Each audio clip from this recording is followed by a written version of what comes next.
So as you can see here, we have all the electronics, we have the bare chassis, and we're gonna bench test the ESC, battery, got a little micro servo there, and I have got a receiver. I don't plan on using this receiver, this is out of my TTO2. I do plan on getting another one, stripping the plastic casing off and just using the circuit board inside. But who knows, might end up using that one and buy myself a new one for my car. I want to now check the motors to make sure both motors run. So if I get a little normal household battery onto the live, onto the earth, and you'll see that the motor starts to spin. I then turn that around, it should run the other way.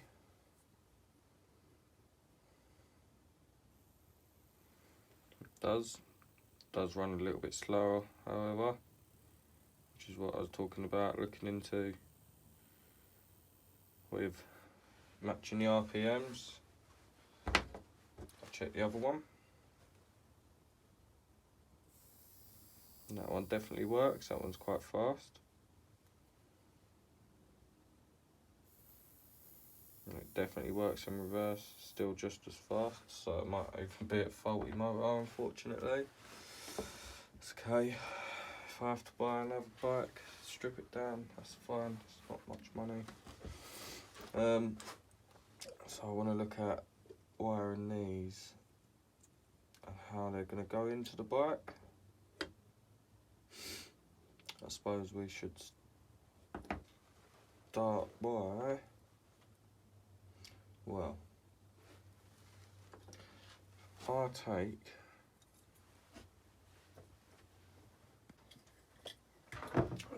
this end off of the old receiver combination, then I have a direct link to my motors.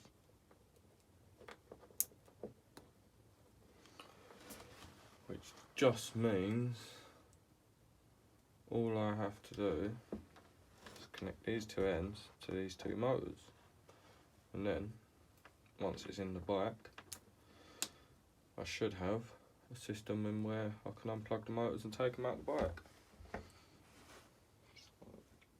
Start by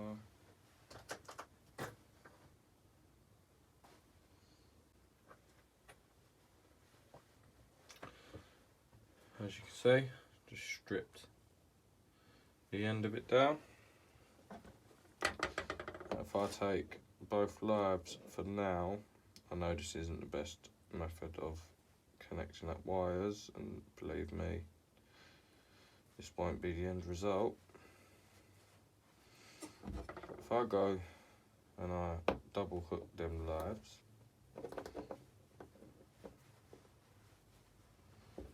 I then go and hook both of the earths up.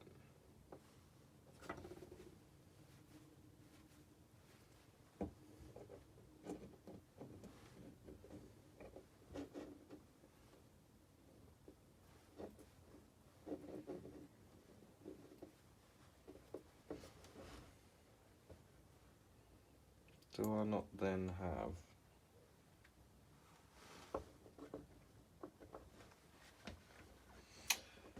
basically a dual motor linked up on a harness? I then plug the motors into there. Now I've never done this before, so you never know. We could go boom. Where was we? So we've got our two motors linked, both lives, both earths. Got our receiver. Just plug that in to. I know they normally go into channel 2, but plug it into channel 1 now because it's a little bit glitchy. What now? Actually,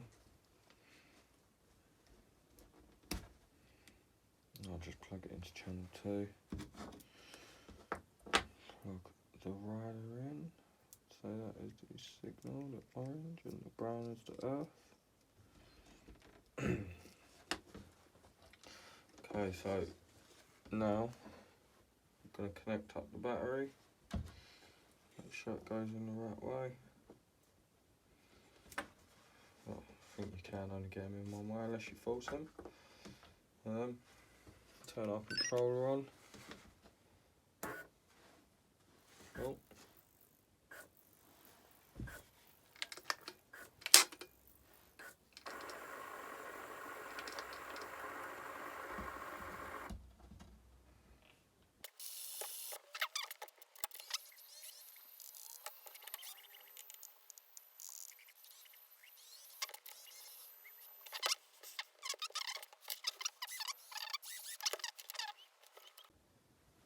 Okay, so after even more faffing around, worked out that all I had was a dead battery. So now, if I plug it in, I don't know why it was acting the way it was. Switch it on, and it's dead again. No, it's not. Controller on, that would help. There you go, 1, 2, 3. And as you can see, we have full throttle dual motor and reverse. Not that I'll use a reverse, as it's a motorbike, but there you go. That is the electronics working. The servo, obviously, is the servo. So the next challenge we face is fitting all the electronics within the bike. That's not the battery that I have. I have got another battery on the way. That's just a battery for testing purposes. So yeah, let's start getting it in the bike, I suppose. So I want to start by disassembling what we've made, unwiring the motors. I'm going to get the motors in the chassis, because you know that is the challenge at the moment. It's getting power to the back wheel. I'm assuming that they go up in the air, and that will just ever so perfectly fit back in there, I'm assuming. Is it going to be good for me?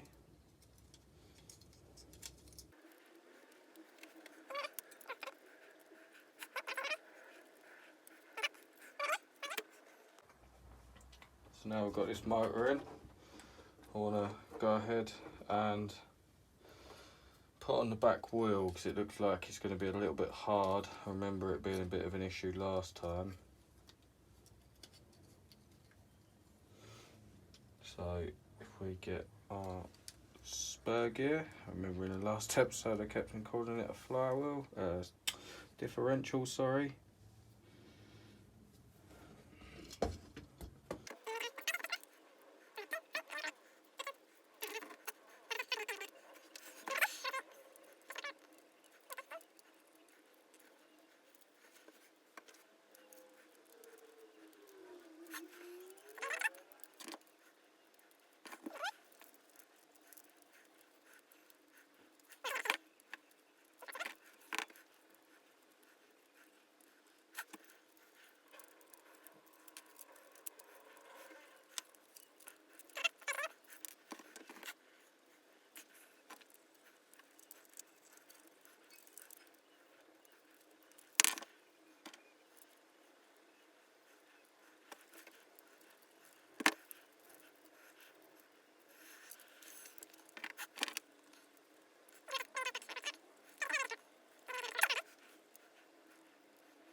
Oh, we may be getting somewhere.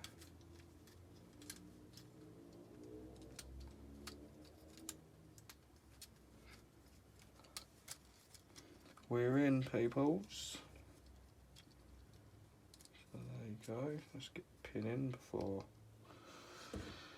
something happens or we lose it somehow.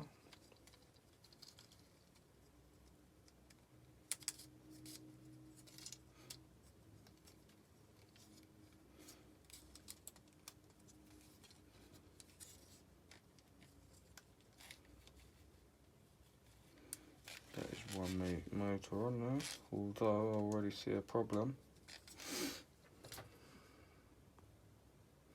Now we have an axle. Have a minute. So I've taken the liberty of fixing the shock, putting that back in off camera. The next thing I wanted to do was take the motor back out now, because the pinion gear is too far down the shaft, and because it's down the shaft, unfortunately it doesn't mesh properly.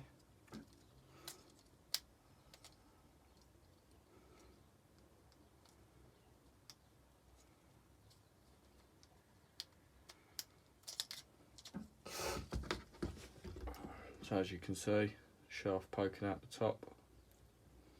Just want to pull that up. Get that on the top. You can see we can just... So now when it goes back in the bike, it should mesh correctly.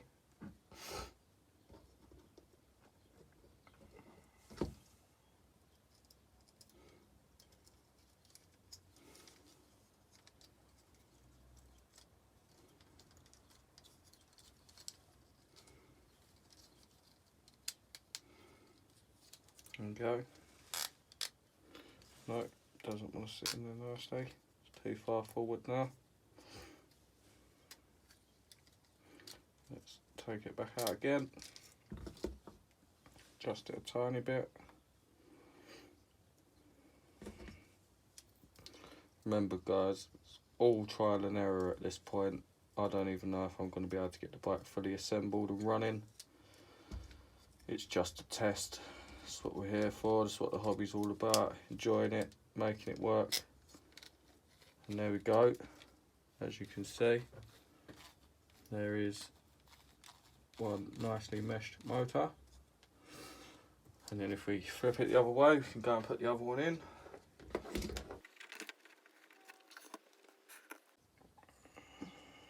I believe it to be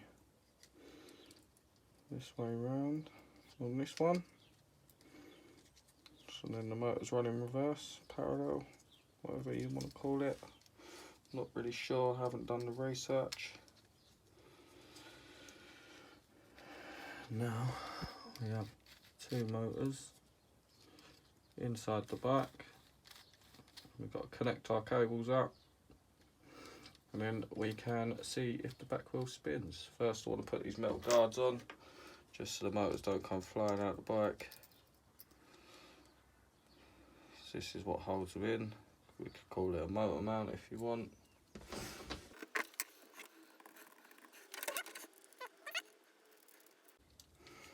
And again, I'm not trying to be neat with the wiring here. I just want to get a prototype. In a sense, just want to know that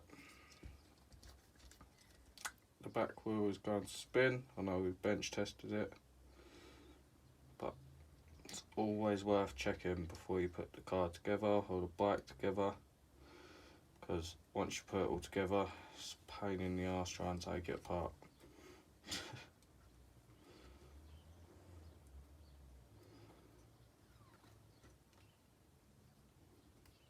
That's it, just get them together. And then we get our connection for the ESC. We'll go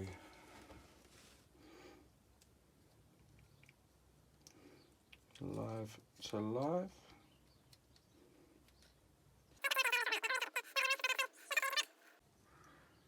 Just twist them together just to get a connection, just so we can make sure this is going to work.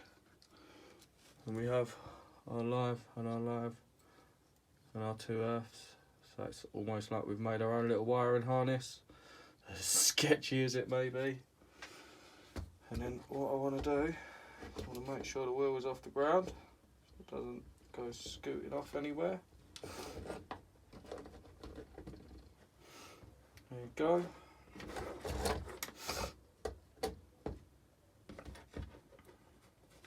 Plug this in, live to the live, earth to the earth. It doesn't matter if we have to switch this around. If it runs faster in reverse, we'll just reverse the wires. It's a good thing about a brush setup. Right, where are we now? We need to get our controller, power it on. It's just a cheap servo set, controller set. We can power the whole thing on. You ready? And there we go. There's the bike registering. Can you see that? Can't see no movement on the back wheel.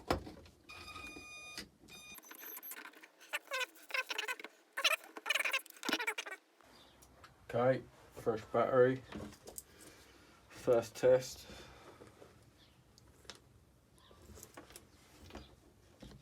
Controller on. ESC on. Power.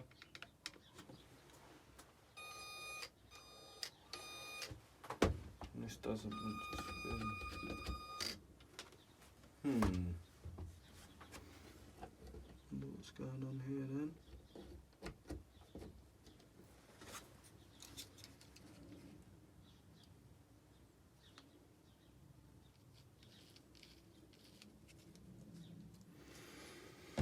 Meshing might be a little bit tight. Oh, no, it's far too close.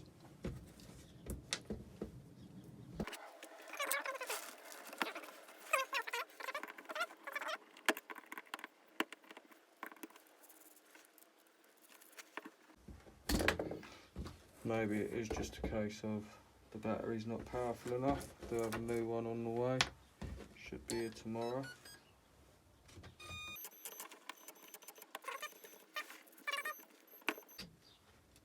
Oh, do you know what? Maybe the motors are spinning into each other. So if I try disconnecting one.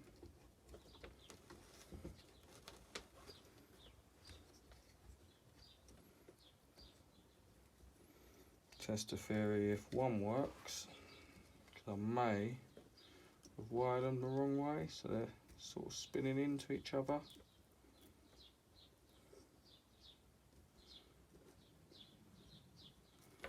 Let me give this a try.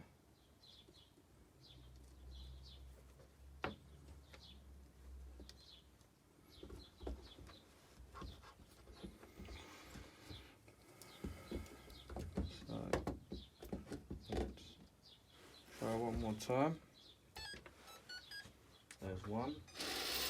There you go. There's power to the back wheel. So, what that means then is rather than live to live and earth to earth, we come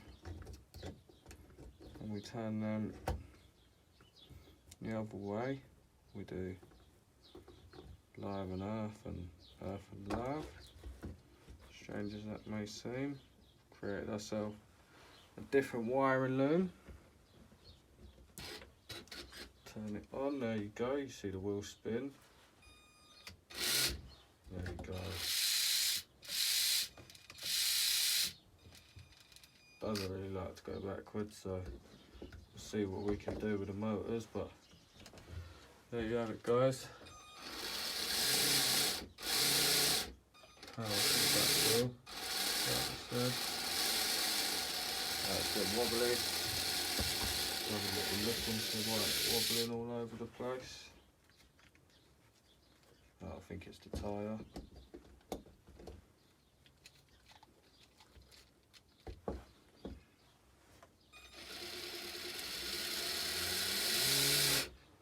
Yeah, there you go.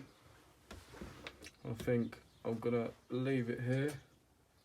If you enjoyed it, please leave a like and a subscribe. If you didn't, well, you know, sorry. I'll try and make a better video next time. Thank you very much.